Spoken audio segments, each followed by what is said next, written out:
Welcome everyone to another one of our Equip 30-minute webcasts to give you some tips, share some statistics that we have gleaned from some of our resources, and introduce you to some of the concepts that we teach here at ETI to help teams become better, help people become better leaders, among other things. So welcome once again. Thank you for spending about 30 minutes with me today on this webcast.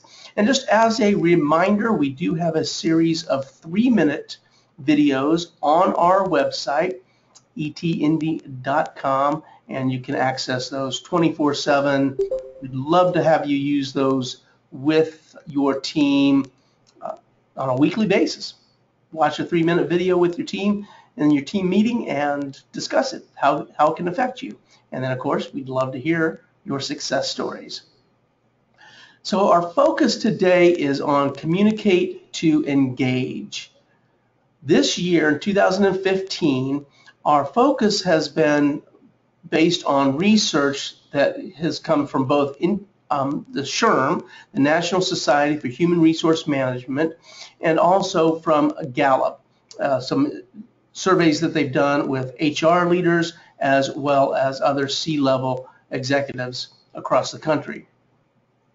Engagement is one of those hot button topics that managers talk about, HR managers are interested in, and you as an individual team leader should also be interested in, because with the idea with engagement is the happier and more engaged an employee is, the more productive they are. And we all have to do more with less. Employees and you as managers are, I know, encouraging may be the right word, your employees to do more with less these days. And that's the whole productivity piece. Productivity also comes through those change initiatives, new technology, new programs, new machinery, new products that are also out there, and we all know how employees love change. So to impact the productivity piece, one of the things that we absolutely can do is impact their happiness and therefore their engagement. So first I want to share some of the survey results that we have seen from SHRM first. And again, SHRM is the acronym Society for Human Resource Management. The good news is that since 2009, engagement has been on the rise. That kind of makes sense. We saw a drop off. I'm sorry, let me rephrase. This year is the first year since 2009 that we have seen an upswing in engagement.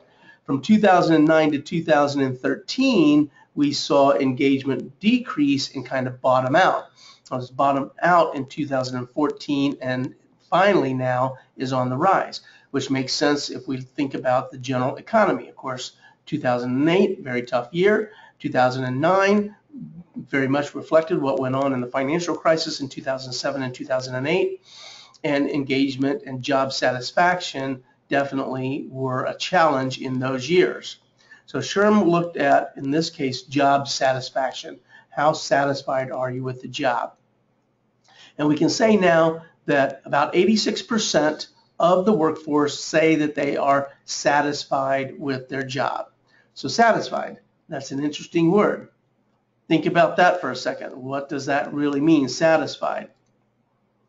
The top two factors when we talk about job satisfaction, and the top two factors that employees identified that impacted their satisfaction rate were respectful treatment by their managers, and then also the second one was trust. They felt that they were trusted by their team members as well as their managers.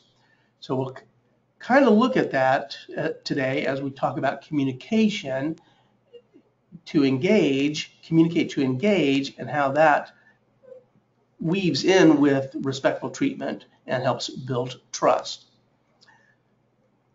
The other factors that rounded out some of the top 5 reasons that identified by employees that impacted their job satisfaction were job security, benefits, and of course compensation or money. So the job security feature is coming back now that we're coming out of that downturn from 2008, 2009 and on.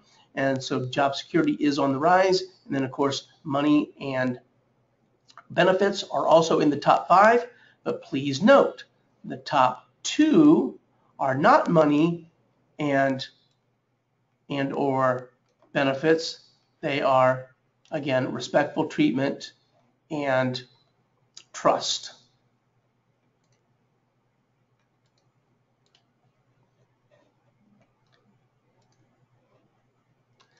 Now let's talk about some other statistics from Gallup. So Gallup takes a little bit more of a global approach to it. When I say global, I mean global in terms of the U.S. So we're still talking about the U.S. However, they look at it more from the C-level executives. And when I say C-level executives, I mean like CEO, CFO, CMO for marketing, the top executives of organizations, and those are who they surveyed. Whereas SHRM, the Society for Human Resource Management, focused on the top HR management from companies. And what they found in their latest engagement survey in 2014 was about 31.5% of employees say they are engaged. So think about that as it relates to 86% of employees in the SHRM survey saying that they were satisfied with their organization. Satisfied, engaged. Engaged, only 31.5%. So does satisfied really mean engaged? This would show that not necessarily. So we've only got 31.5% engaged. We've got 51.5% unengaged. Add those up. Now what are we talking about here? Now we kind of have almost that 86%, right? So we're getting closer. So 86% are satisfied, but only 82.5% are engaged or not engaged. And according to the Gallup poll, 17.5% of employees out there are actively disengaged. So what do we mean by this, actively disengaged? That basically means they're trying to hurt you. I mean, they could be, in the worst case scenario. Actively disengaged means they are probably looking for work, they probably are sending their resume out. That's kind of at the minimum. We've seen other studies that show that people are sort of in a constant job search these days and constantly, to a certain extent, thinking about leaving. Actively disengaged goes even beyond that to the point where now we start seeing people complain, people undermining the activities of the employer, of the manager, starting to backstab, do things behind their back, do things that would go against the goals and mission of the individual manager or of the organization itself. So 17.5% unengaged, or disengaged, a little bit more impactful, dramatic, a little bit more upsetting, and yeah, it really should be upsetting if you got 17.5% of your employees disengaged. Now, I'm sure none of you on this webcast are in that boat, right? This is national. And think about it. If you've got 100 people in your organization, 17 of them are really kind of almost have to hurt you. 1,000, 170 people. If it's not that bad, just think that really only 3 out of those 10 are actively disengaged. Actively engaged. They're fired up. They wake up and they're ready to get to work almost as fast as they can. This survey would show us that really only 3 of those 10 are actively engaged that way. So think about that as it relates to your organization. So what can we do about it? Areas that we can look at to improve our organizations or our team in order to impact that. The first area is trust. And of course, we look at the survey that people reported assure them that kept them satisfied on their job, trust was the number two thing. They wanted to feel like their coworkers trusted them and their manager trusted them. The next area was conflict. How do we handle conflict? Conflict also relates to how much of a contribution can I make to the organization. And what we find is that for many managers, when an employee comes to make some sort of a contribution that may be counter to what the team leader or what the organization's direction is, many times that contribution is quashed, and therefore the team member feels like they're not able to participate in the discussion. And so when I say conflict, we can also think about the discussion about where we're going as a team, the discussion about where we're going as an organization. That's the contribution aspect of conflict. So I know that we really don't like using the word conflict sometimes, and people have this avoidance of conflict. But we want to try to start kind of embracing conflict. And maybe one way of thinking about that is, can we contribute, or can we allow contribution in a positive way? How do we as managers, as leaders, allow for that all-inclusive contribution in a positive way? Because that's one of the highest factors that our team members are looking for. They're looking to be involved, that involvement factor. So these two areas are the basis for the foundation of a highly functional team. And I'll tell you where this comes from here in a minute. Our focus is going to be kind of on these two as we talk about the communication factor. But to round out the other three areas for the five areas for a highly functioning team, I want to share that with you now. So trust is number one. Once we have good trust, we can have healthy conflict, and people can make good contributions. Then everybody can get a commitment to the goal, and managers have to seek and maintain that commitment to the goals that hopefully comes out of that conflict and contribution. We have tools to maintain accountability, to hold each other accountable for that. If we can hold each other accountable to those commitments, again, that's the next step in having a highly functional team. And then, of course, that focus on results and that achievement of results. And these five factors come from Patrick Lencioni's research and his bestseller of the 5 dysfunctions of a team. So if you've been through that or you've read that book, now you know what we're talking about when we talk about those factors. And of course, without the first two, the last three probably really aren't going to happen. So in the 30 minutes that we have today, and actually about 15 minutes left, is we're going to focus on how to impact and move the needle on the first two, trust and conflict, and not too in-depth, but some simple communication tools that will get you there. So the first thing that we find is that we have to really kind of design some communication solutions. And many organizations and teams, they communicate, but they don't really have a strategy around their communication. So right now I want you to think about, and if you've got a piece of paper handy, jot it down. What kinds of things do you have available to you to communicate? Of course, we know you've got email. Everybody uses email. We've got meetings. Everybody uses meetings. Let's get into that and why meetings are so important as opposed to email. And I can almost hear you saying, James, not another meeting. They're killing me with meetings around here. But yes, meetings are important. What other methods do you have to communicate with? Teleconference, something like this, a web conference. I can fire up GoToMeeting from my smartphone if I need to, or from my tablet. So teleconferences, whether it's on the phone or even with the web, with our smartphones, those are another method of communication. Additional methods of communications. SharePoint, how many of you have heard of that? Yes, how many of you have that? SharePoint is becoming more and more ubiquitous in the workplace, especially as Microsoft rolls out Office 365 and Office 2013. SharePoint, for many people, at least versions of SharePoint are included, and it makes it much more affordable and effective for even small companies to use SharePoint. And SharePoint has some great tools. Now we're starting to get a little bit beyond the email, the teleconference, the telephone, and the meeting where everybody schleps off into the conference room. Because we can have discussion boards on SharePoint.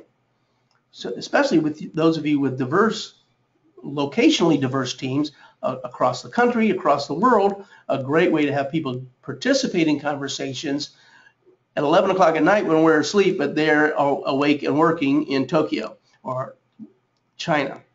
So discussion boards on SharePoint, it's not just a document storage location. This isn't meant to just take the place of your current document storage drives. Wikis. Wikipedias are also great SharePoint tools where project managers can go in and leave lessons learned that other project managers can use in the future. Can be a great repository for information about vendors, clients.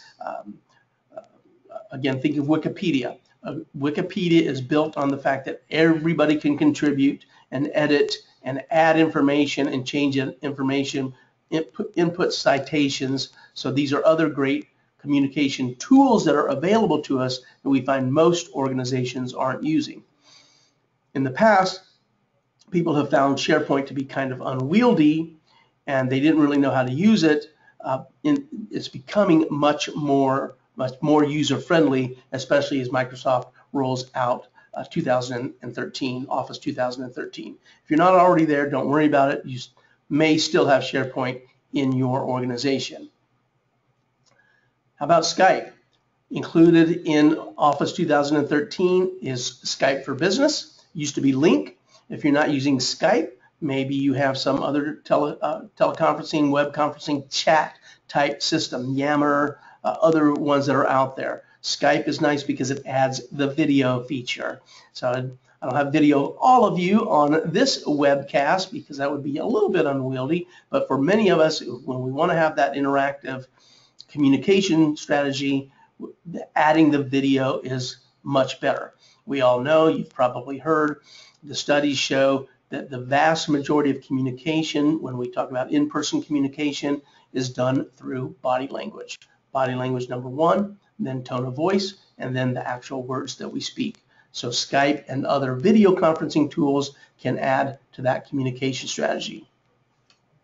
So why have all these communication tools available to us and yet constantly rely on email, constantly rely on the meeting, when there are these other aspects that can make that more important? We don't have to wait for the quarterly meeting when we can do web conferences, when we can do Skype, when we can have discussion boards.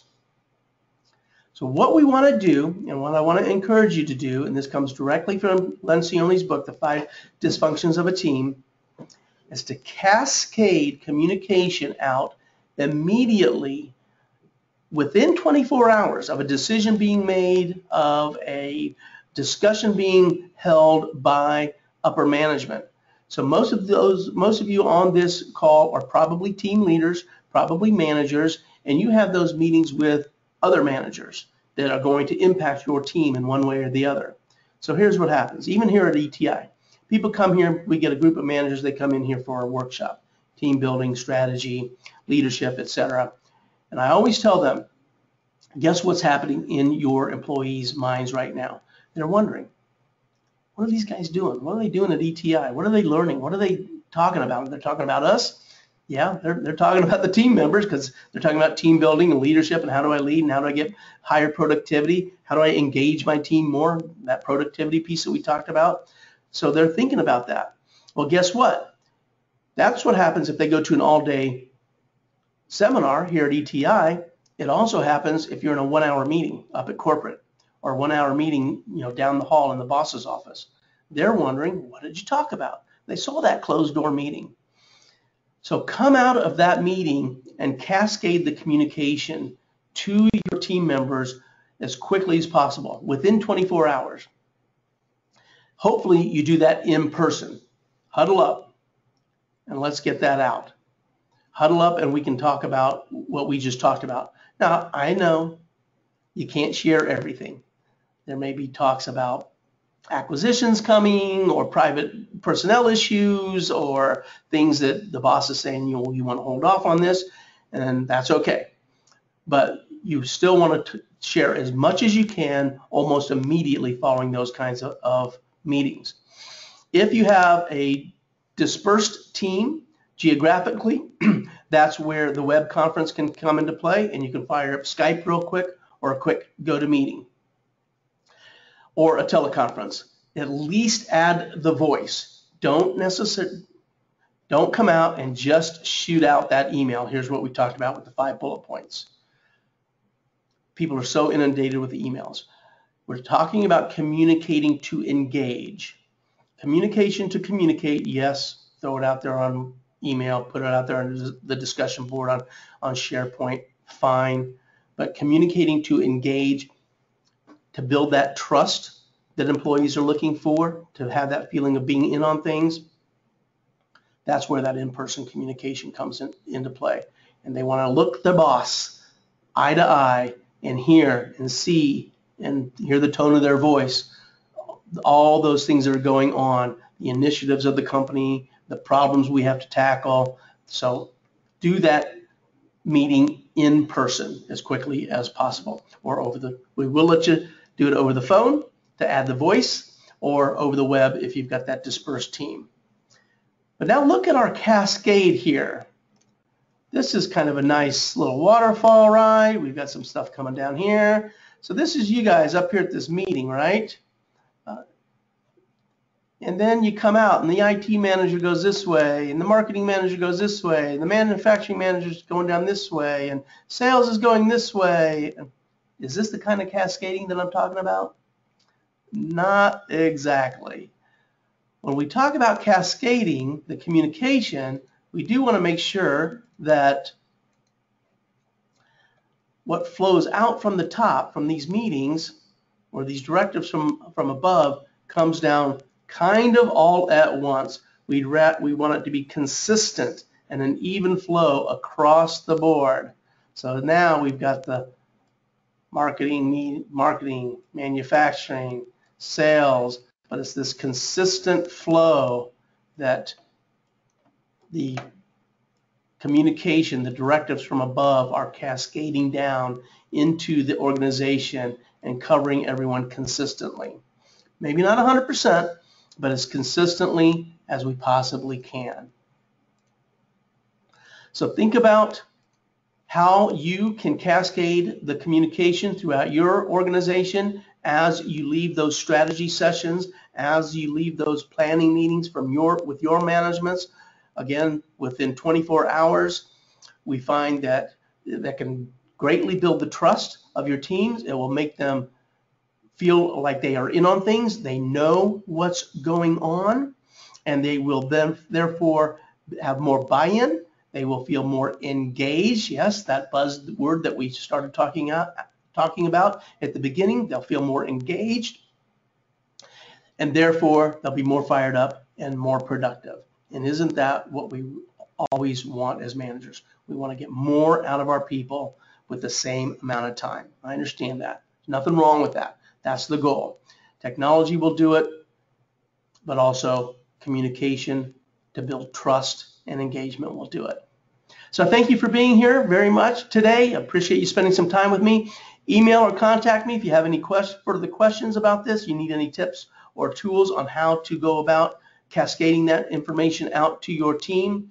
And before you sign off, I've got one thing. You will be receiving an offer from us here at ETI. We will offer everyone on the webcast today one of our assessments free of charge. So we want to get you to get an idea of how we can add some of the science to some of this gut people interaction, soft skills that we're talking about here. We actually have some assessments where we can add some scientific processes to that whole development process. So you will receive that offer as well. It'll take about 15 to 20 minutes of your time, and once you complete the assessment, we'll spend about another 30 minutes just going over to explain it to you and what that means. So that's a free offer to you for anyone who has participated in our workshop in our Equip 30 today as well. So keep an eye out for that email that should be coming to you within the next 24 hours as I cascade